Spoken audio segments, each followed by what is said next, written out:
Origins of American bankruptcy law. Like much of American law, the origins of both state laws for the collection of debt and federal bankruptcy law can be found in England.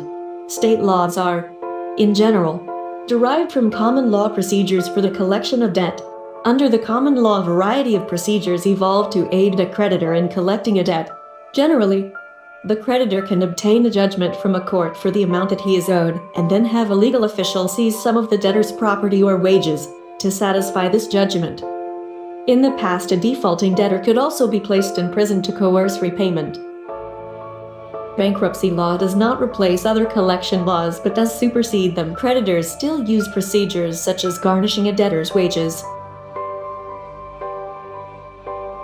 But if the debtor or another creditor files for bankruptcy, such collection efforts are stopped. Under the U.S. Constitution,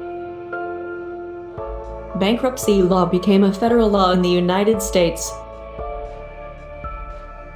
There are two clauses of the Constitution that influenced the evolution of bankruptcy law.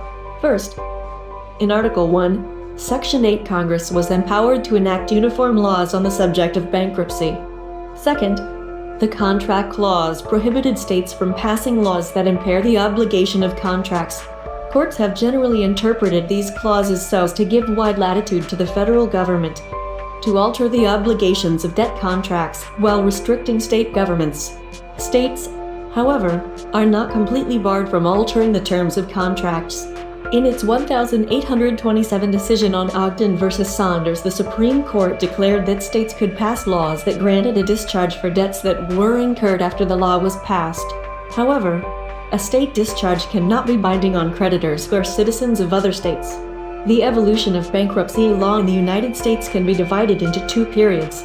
In the first period, which encompasses most of the 19th century, Congress enacted 3 laws in the wake of financial crisis. In each case, the law was repealed within a few years amid complaints of high costs and corruption.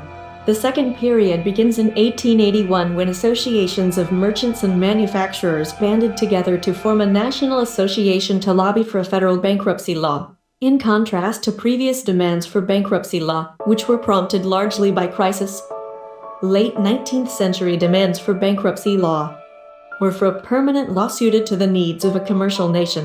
In 1898, the Act to establish a uniform system of bankruptcy was enacted, and the United States has had a bankruptcy law ever since.